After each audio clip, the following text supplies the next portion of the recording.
Hey everyone, welcome back to the channel. Today, we're going to attempt something crazy. Building a gaming PC for just $100 that will deliver at least 100 FPS in lightweight games. I know, it sounds nearly impossible, but trust me, we can still get you a PC that delivers decent performance for ultra-budget gaming. We'll be reusing older, discounted components, and I'll explain how you can get the best value for your money. Let's dive in. Okay. So the $100 price tag is incredibly tight, but we're focusing on low-demand games here, things like League of Legends, Minecraft, CSGO, and Fortnite at 720p or 1080p on low settings. For 100 FPS at this price point, we'll have to get creative and go with used or deeply discounted parts. Let's walk through the components we've got lined up. First up, let's talk about the components. Since we're aiming for $100, we won't be using new, high-end hardware, but rather older parts that still provide respectable performance for budget gaming. Let's break it down. CPU, Intel Core 2 Quad, Q6620, used. We're going way back here, but the Intel Q6600 still holds up in older games.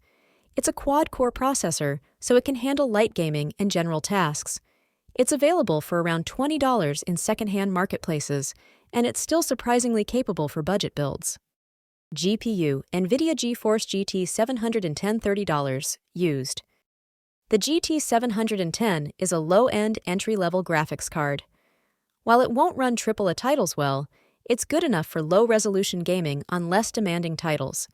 You can often find it for as low as $30 used, and it will definitely help achieve those 100 FPS in lightweight games.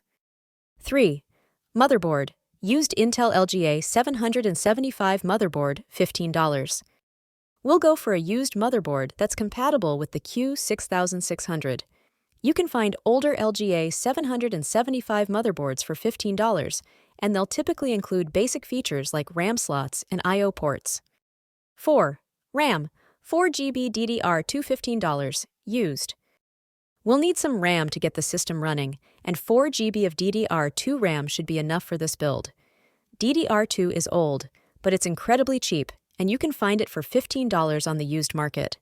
Make sure to get a pair of 2GB sticks for dual-channel performance. 5. Storage, 120GB SSD, $20, used.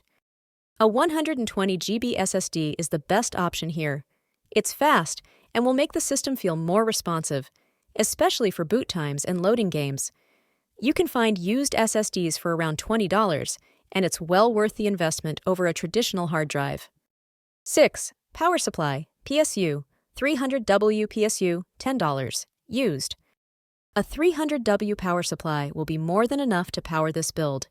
It's a basic PSU, but you can often find them for $10 when buying used or from budget-friendly suppliers. 7. Case, used desktop tower, $10, used. For the case, we'll just reuse an old desktop tower. You can find them for as little as $10, and as long as it fits the motherboard and components, we're good to go. It might not have the best airflow, but it will work for this budget. 8. Monitor, $19. Used LCD monitor, $25. For the monitor, we'll opt for a 19-inch used LCD monitor.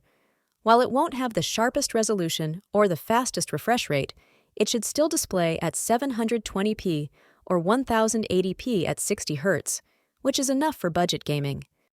Total, $100. With all these components, we've managed to assemble a working gaming PC for just $100. Let's now assemble the components and see if we can get it up and running. Look at that! We're getting 100 FPS in League of Legends and other light esports titles. This build may not win any benchmarks, but for casual budget gaming, it works surprisingly well. And there we have it, a gaming PC that costs just $100 and still delivers solid performance for lightweight games. It's not a powerhouse, but it shows that with creativity and patience, you can still get decent FPS even on a shoestring budget. Thanks for watching, everyone. If you enjoyed this video, be sure to hit that like button, subscribe to the channel for more budget builds, and leave any questions or comments down below. Until next time, keep gaming on a budget.